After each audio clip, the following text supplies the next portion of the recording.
Hello everyone, welcome back to my channel. और आज का हमारा टॉपिक है प्लांट किंगडम, पादप किंगडम। इसमें हम लोगों ने पहले जैविक वर्गीकरण के बारे में पढ़ चुका है, जिसमें हम लोगों ने जाना था कि जैविक वर्गीकरण का जो आधार होता है वो विटकर ने 5 किंगडम वर्गीकरण था।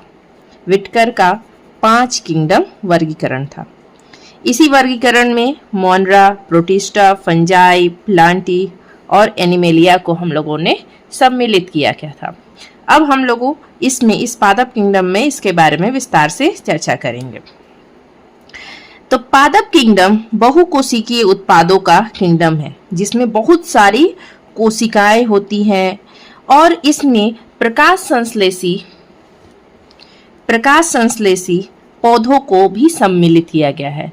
मीन्स कि इसमें अपना भोजन स्वयं बनाने की क्षमता होगी। कवक को पहले पादप वर्ग में ही रखा गया था, क्योंकि इनमें कोशिका भित्ति होती थी। परंतु विटकर ने क्या किया कि 5 किंगडम वर्गीकरण में कवक को एक अलग किंगडम फंजाई में रख दिया। इसी प्रकार नील हरित शैवाल, जिन्हें कि हम लोग साइनोबैक्टीरिया भी कहते हैं, उन्हें शैवाल से अलग कर जीवाणु में डाल दिया गया। पादप किंगडम में जलीय तथा भूमि पर पाए जाने वाले पौधे रखे गए। जलीय पौधों में लाल, भूरे तथा हरे शैवालों को इस किंगडम में रखा गया है। स्थलीय पौधों में ब्रायोफाइटा, टेरिडोफाइटा, जिम्नोस्पर्म तथा एंजियोस्पर्म को हम लोगों ने पादप किंगडम में रखा गया। ठीक है, अब आते हैं थैलोफाइटा क्या है।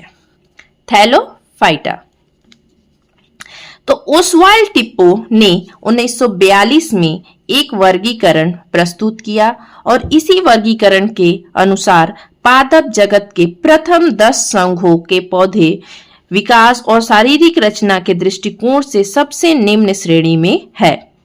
इनका शरीर क्या कहलाता है? थैलस। क्योंकि इनमें वास्तविक मूल, स्तंभ और पत्ती का पूर्ण रूप से अभाव रहता है, इसलिए इन्हें बोला गया थैलस। थैलोफाइटा के कुछ विशिष्ट लक्षण हैं। पहला लक्षण है पादप शरीर में वास्तविक मूल, स्तंभ और पत्ती में विभेद नहीं होता है। इसी प्रकार का शरीर क्या कहलाता है? हमारा थैलस। अधिकांश पौधे जो होते हैं वो जलीय होते हैं। सेकंड है अधिकांश पौधे जलीय होते हैं। स्थलाकृति पौधे भी प्रायः नम जगहों पर पाए जाते हैं।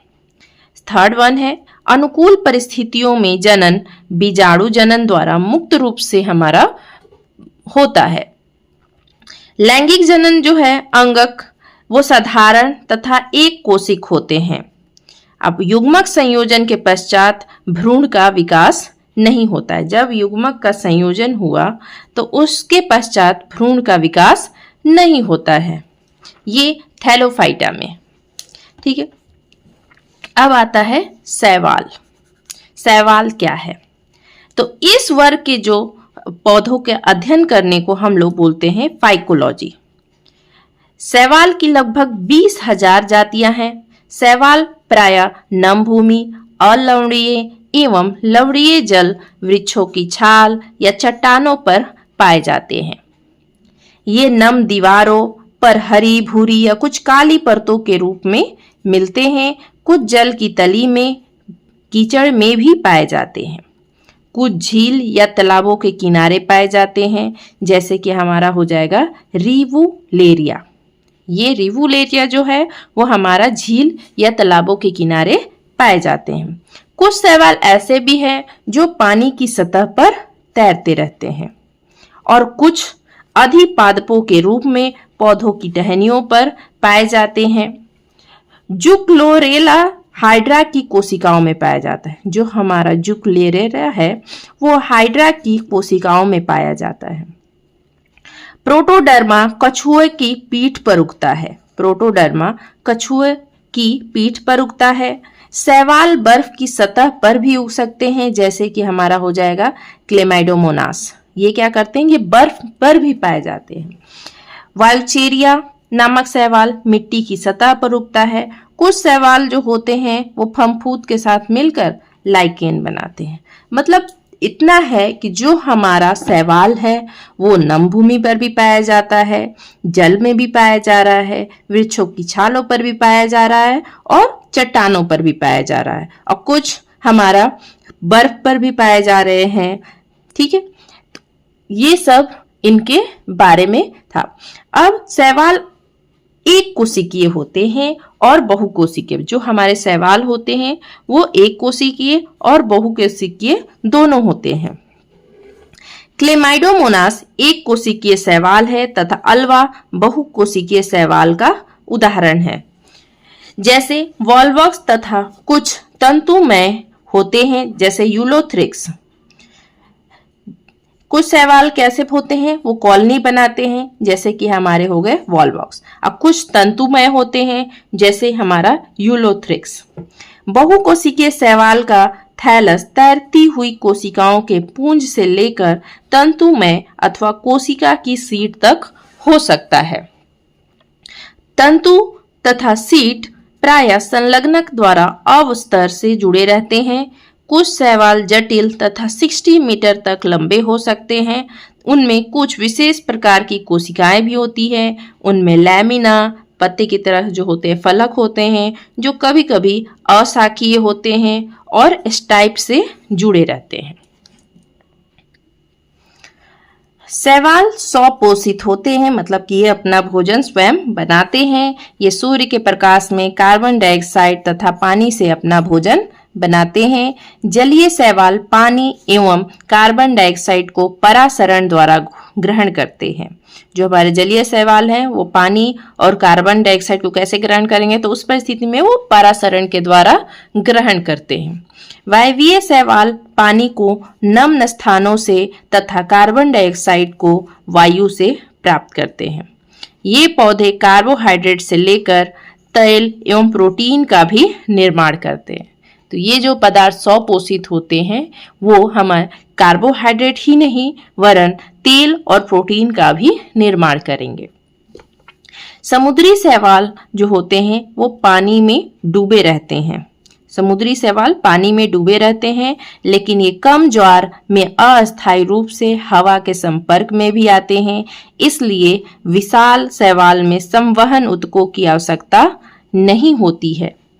उत्प्लावन के कारण वे समुद्र के पानी के नीचे भी सीधे रहते हैं। जब उत्प्लावन होता है उस समय वे समुद्र के पानी के नीचे भी सीधे रहते हैं, इसलिए उनमें स्थलीय पौधों की तरह यांत्रिक ऊतक नहीं होते हैं। उनका लचीलापन उनको ज्वार के साथ बिना किसी हानि के बहने में सहायक होता है। शैवाल में जनन कायिक अलैंगिक तथा लैंगिक होता है। शैवाल में जो जनन कायिक है वो हमारा अलैंगिक तथा लैंगिक होता है। वर्धी जनन विखंडन, खंडन तथा एकाइनेट्स के द्वारा होता है। अलैंगिक जनन कई प्रकार के बीजाणुओं द्वारा होता है। अलैंगिक जनन जो होता है वो हमारा कई प्रकार के बीजाणुओं द्वारा होता है, जिनमें जूस्पोर प्रमुख है। जूस्पोर जो होते हैं वो फ्लैजला युक्त होते हैं तथा अंकुरण के बाद नए पौधों को जन्म देते हैं। लैंगिक जनन दो गैमीट्स के संयोजन से होता है। ये गैमीट हमारे फ्लैजला युक्त तथा समान आकार के हो सकते हैं, जैसे कि क्लेमाइडोमोनास में, या फिर फ्लैजला विहीन तथा समान आकार के हो सकते हैं, जैसे कि हमारा हो गया स्पाइरोगैरा। इस प्रकार का जो जनन होता है वो आइसोगैमस कहलाता है। जो हमारा फ्लैजला विहीन तथा समान आकार के जो जनन होते हैं वो उनमें ये इस प्रकार के जनन को हम लोग आइसोगैमस कहते हैं। और दो अलग अलग साइज के गैमेट्स के युग्मन को हम लोग एनआइसोगैमस कहते हैं। समान आकार के हो जाएंगे तो उन्हें हम लोग क्या कहेंगे, आइसोगैमस, और जो असमान होंगे गैमेट्स के युग्मन को हम लोग एनआइसोगैमस कहते हैं। जब एक बड़े अचल मादा गैमेट का युग्मन छोटे चल नर गैमेट से होता है तो उसे हम लोग ऊगैमस कहा जाता है, जैसे कि हमारा हो गया वॉल्वॉक्स तथा फ्यूकस। ठीक है, तो ये रही बात शैवाल की के बारे में। अब इनके विशिष्ट लक्षण क्या हैं। तो हमारा जो शैवाल है वो उसका जो शरीर होता है थैलस के समान होता है। ये एक इनका विशेष लक्षण है। इनमें क्लोरोफिल पाया जाता है। क्लोरोफिल पाया जाएगा मतलब कि अपना भोजन बना पाएंगे। थैलस वास्तविक ऊतकों से क्या होता है, भिन्न होता है। जननेंद्रियां मुख्यतः एक कोशिक होती हैं। जो जननेंद्रियां हैं ये मुख्यतः एक कोशिक होती हैं। युग्मकोद्भिद तथा बीजाणुद्भिद पीढ़ियां स्वतंत्र होती है, अर्थात कि एक दूसरे पर आधारित नहीं होती है, मतलब एक दूसरे के ऊपर डिपेंड नहीं करती है। इनका जो जीवन चक्र है वो गैमेटोफिटिक अवस्था में प्रमुख होता है। इनमें पीढ़ी एकांतरण समरूपी होता है। इनके अधिकांश शैवाल जो होते हैं जलीय होते हैं। शैवाल को हम लोगों ने मुख्यतः 3 मुख्य वर्गों में विभेदित किया है, क्लोरोफाइसी, फियोफाइसी तथा रोडोफाइसी। ठीक है, अब हमारा क्लोरोफाइसी क्या है। क्लोरोफाइसी में इस समुदाय के सदस्य हरे शैवाल कहे जाते हैं। जो क्लोरोफाइसी मतलब कि क्लोरोफिल टाइप के होते हैं, तो इन्हें क्या कहेंगे, हरे शैवाल। मतलब कि अगर क्लोरोफिल वर्णक पाया जा रहा है तो उनका कलर कैसा हो सकता है, तो हरा होता है। इसलिए इस समुदाय के सदस्य कैसे होते हैं, हरे शैवाल होते हैं। इन्हें क्लोरोफाइटा के डिवीजन में रखा गया है। ग्रीक भाषा में इनको क्लोरास का अर्थ होता है, क्लोरास का अर्थ होता है हरा, और फाइटन का मतलब होता है हमारा पौधा। हरे शैवालों में क्लेमाइडोमोनास, वॉलवॉक्स, यूलोथ्रिक्स, स्पाइरोगाइरा तथा कारा जो होते हैं वो प्रमुख होते हैं। ये है हमारा क्लेमाइडोमोनास, वॉलवॉक्स, स्पाइरोगाइरा और कारा। ये सब कैसे होते हैं, ये हरे शैवाल की कैटेगरी में आते हैं। इसके बाद आता है क्लोरोफाइसी के विशेष लक्षण क्या होते हैं। तो सबसे पहला लक्षण है कि ये हरे होते हैं। यह उनमें उपस्थित क्लोरोफिल ए और बी के कारण होता है। उनमें क्लोरोफिल ए और बी वर्णक पाए जाते हैं, इसलिए उनका कलर क्या रहता है, हरा रहता है। इनका हरित लवक जो होते हैं वो तस्तरी, प्लेट, रेटिकुलेट, प्याले की तरह, स्पाइरल या रिबन की तरह उनका शेप होता है। उनका जो आकार होता है वो तस्तरी, प्लेट, रेटिकुलेट, प्याले की तरह, स्पाइरल या रिबन की तरह होता है। पादप शरीर जो इनका होता है वो एक कोशिकीय, कॉलोनियल या तंतुमय होता है। हरित लवक जो होते हैं, हरित लवक में पायरिनोइड विद्यमान होते हैं और पायरिनोइड में स्टार्च के अतिरिक्त प्रोटीन पाया जाता है। मतलब कि स्टार्च के अतिरिक्त भी क्या पाया जाता है, हमारा प्रोटीन। इनका अलग लक्षण है, इनका रंग द्रव्य प्लास्टिड में सीमित रहते हैं।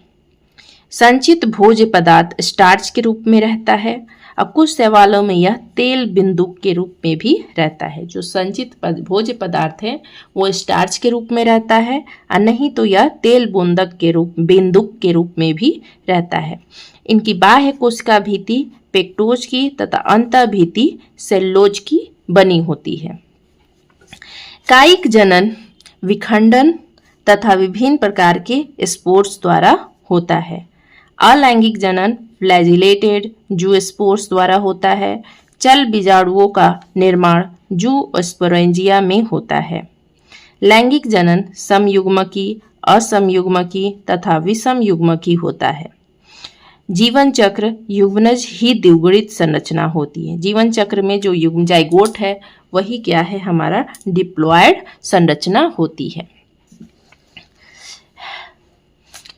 इनका महत्व क्या है, आर्थिक महत्व क्या है हरे शैवालों का, तो क्लोरेला को भोजन के रूप में प्रयोग किया जाता है। इसमें 50% प्रोटीन तथा पोषण के लिए आवश्यक एमिनो एसिड भी पाए जाते हैं। इसी प्रकार सीनेडेस्मस भी एससीपी के रूप में प्रयोग किया जाता है। SCP mean single cell protein. Chlorella से क्लोरेलिन नामक एंटीबायोटिक प्राप्त किया जाता है। क्लोरेला का सीनेडेस्मस का प्रयोग ऑक्सीडेशन पॉन्ड में किया जाता है। तो ये था हमारा हरे शैवाल मतलब कि क्लोरोफाइसी। अब आते हैं, इसके बाद आता है फियोफाइसी। फियोफाइसी को फियोफाइटा डिवीजन में रखा गया है। ग्रीक भाषा में फेओस का अर्थ होता है भूरा। हमारा क्लोरोफाइसी कैसा था? हरा। तो अब फियोफाइसी हो जाएगा हमारा भूरा। फाइटान का अर्थ होता है पौधा। इस डिवीजन में लगभग 2000 स्पीसीज को सम्मिलित किया गया है। इसके अतिरिक्त इसके अधिकतर सदस्य सैलोदभेद होते हैं। कुछ सदस्य जैसे बोडानेला, प्लूरोक्लैडिया अलवणीय जल में पाए जाते हैं। समुद्री भूरे शैवालों में सरगैसम, लैमिनेरिया, एक्टोकार्पस, फ्यूकस, मैक्रोसिस्टिस, डिक्टियोटा आदि प्रमुख हैं। भूरे शैवाल जल की सतह से नीचे 110 मीटर तक की गहराई में पाए जाते हैं। जो हमारे भूरे शैवाल हैं वो जल की सतह से नीचे 110 मीटर तक की गहराई में पाए जाते हैं। इनके भूरे शैवाल के कुछ लक्षण हैं। इनमें इनके क्रोमैटोफोर्स में फ्यूकोजैंथीन की बहुतायत होती है, मतलब बहुत मात्रा में होती है फ्यूकोजैंथीन। यह क्लोरोफिल के हरे रंग को क्या करता है?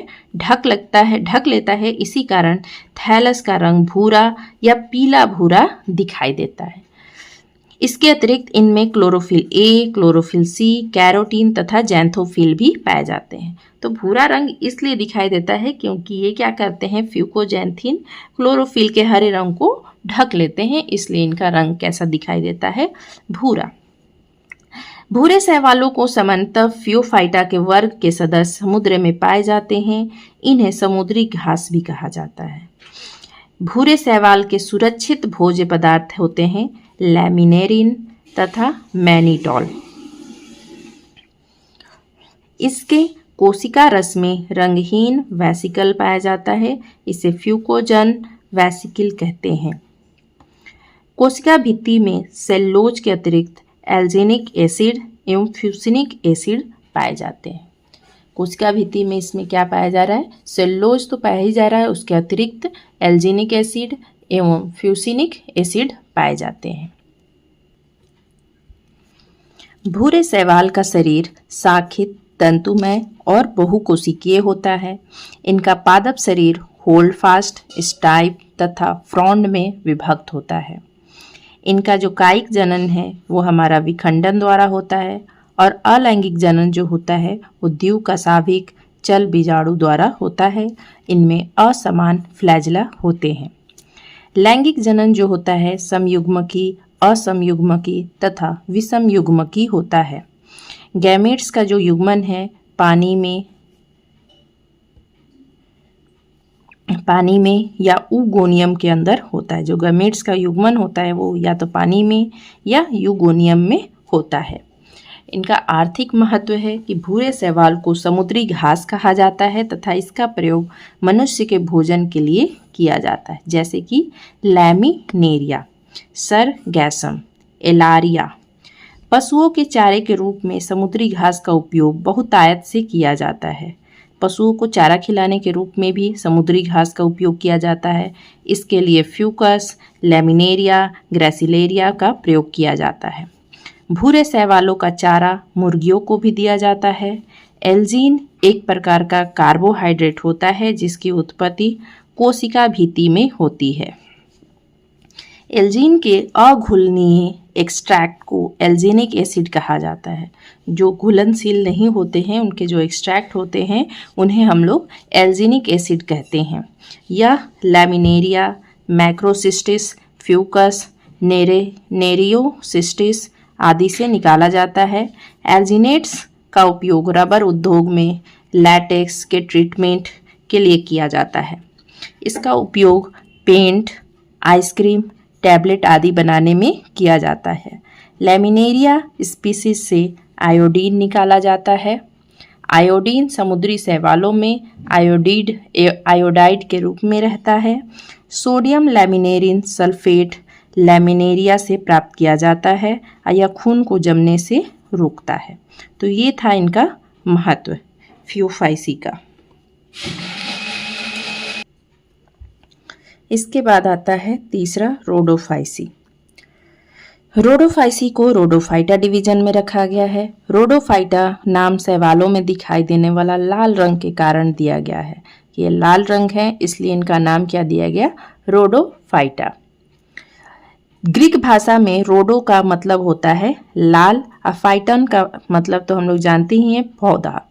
ये मुख्य रूप से समुद्री शैवाल है। इनकी कुछ जातियां जैसे कि बेट्रेकोस्पर्मम तथा कॉम्सोपोगॉन नदियों और तालाबों में भी पाई जाती है। इसके सदस्य पानी में चट्टानों अथवा किसी ठोस आकार से होल्ड फास्ट द्वारा चिपके होते हैं। लाल शैवालों में पॉलीसाइफोनिया, पोरफाइरा, ग्रेसिलेरिया तथा जेलिडियम जो होते हैं वो प्रमुख होते हैं। लाल शैवाल सूक्ष्मदर्शी एक कोशिकीय से लेकर बहुकोशिकीय आधा मीटर तक लंबे होते हैं। ये अधिकांश फीते की तरह के पौधे होते हैं। इनका लाल रंग फाइकोइरिथ्रिन तथा फाइकोसाइनिन वर्णकों के कारण होता है। ये वर्णक तथा क्लोरोफिल ए प्रकाश संश्लेषण के लिए प्रकाश ऊर्जा को अवशोषित करते हैं। इनके जीवन चक्र में किसी भी अवस्था में फ्लैजला युक्त कोशिका नहीं बनती है। जनन मुख्यतः विखंडन द्वारा होता है। इनमें जो जनन होता है उनका मुख्यतः विखंडन द्वारा होता है। कुछ लाल शैवालों में बीजाणु द्वारा लैंगिक जनन होता है। यह ऊगैमस होता है। कुछ सदस्यों में संलग्नक पुनर्जीवित हो जाता है और पूरा नया पौधा बन जाता है। इनमें संचित भोजन फ्लोरेडियन स्टार्च होता है जैसे बैट्रेकोस्पर्मम। लाल शैवालों में जीवन चक्र मुख्यतः 3 अवस्थाओं में होती है। जो लाल शैवाल है उनमें जो जीवन चक्र है वो मुख्यतः 3 अवस्थाओं में होती है। इनका आर्थिक महत्व क्या है? कुछ देशों जैसे कि जापान, मलेशिया, चीन, इंडोनेशिया, म्यांमार तथा इंग्लैंड में पोरफाइरा एक अत्यधिक प्रिय खाद्य पदार्थ है। मतलब कि ये इनका ज़्यादातर काम खाद्य पदार्थों में लिया गया है। एमनोरी तथा डल्स का उपयोग मानव आहार के लिए किया जाता है। हवाई में शैवाल के भोजन को हम लोग लीमू कहते हैं। लाल शैवालों से प्राप्त जिलेटिनम कार्बोहाइड्रेट को पुडिंग बनाने में काम में लिया जाता है। ग्रेसिलेरिया रोडोमेनिया को जानवरों के चारे के रूप में उपयोग किया जाता है। यह एक पॉलीसेकेराइड होता है जो लाल शैवाल, ग्रेसिलेरिया, जेलिडियम, कांड्रस से निकाला जाता है। अगर का उपयोग बेकरी व्यवसाय, मिठाई, दंत मंजन निर्माण, दवा निर्माण, कृत्रिम वृद्धि माध्यम बनाने के लिए किया जाता है। जापान में ग्लोपेल्टिस फकार्टा नामक लाल शैवाल में से एक प्रकार का चिपकने वाला पदार्थ निकाला जाता है जिसका उपयोग पेपर, कपड़ा तथा एडहेसिव उद्योग में किया जाता है। यह रोडोमेला नामक शैवाल से प्राप्त किया जाता है।